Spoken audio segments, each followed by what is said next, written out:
चिल्ला मत। तू मोहब्बत से मिटा जरूर है, मगर मोहब्बत के फलसफे को नहीं समझा। तू बहुत ऊंचा फलसफा है और मैं यहाँ तेरी शरारतों को रफू करने आया था। तेरी बदतमीजों को रफू नहीं कर सकता मैं जा रहा हूँ। अरे जा, मुझे किसी की जरूरत नहीं है। बीरू डीजे, बीरू डीजे। मैंने अपने दिल में रहने वालों के जाने का अफसोस नहीं किया तो घर से जाने वालों की परवाह क्या करूं। मास्टर तो सिर्फ बातों की चिंदियां रफू कर सकता है, दिलों के चित्रों को नहीं। चल जा। डीजे वीरू बाबू, डीजे वीरू बाबू, डीजे वीरू बाबू, डीजे वीरू बाबू।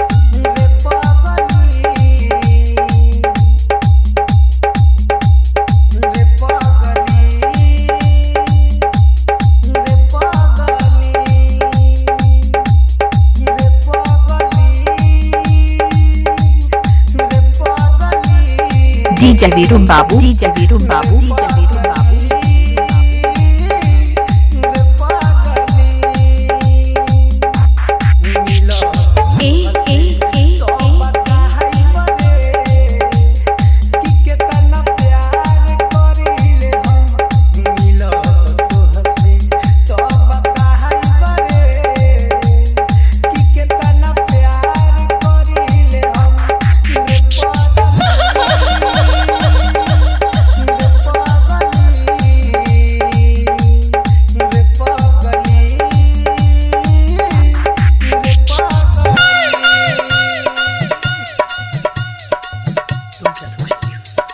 तुम्हारे जिस्म की जरूरत है, तुम्हारे शरीर की भूख है मुझे। मैंने कभी तुम्हारे जिस्म से नहीं, तुम्हारी आत्मा से प्यार, लेकिन तुमने मेरी कदर नहीं की, मेरा इंतजार नहीं किया, मुझे किसी गुजरे हुए वक्त की तरह गुलाम कर दिया।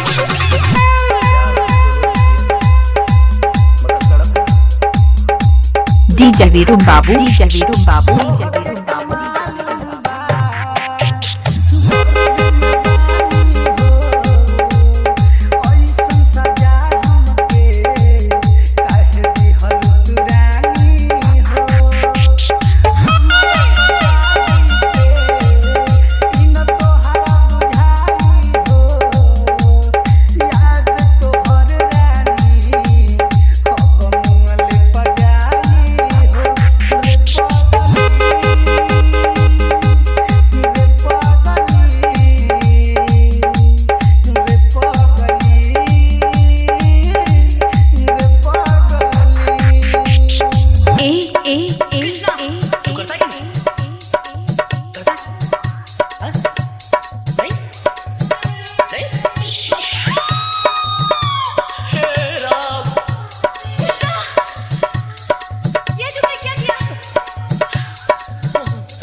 डीजे वीरू बाबू, डीजे वीरू बाबू, डीजे वीरू बाबू।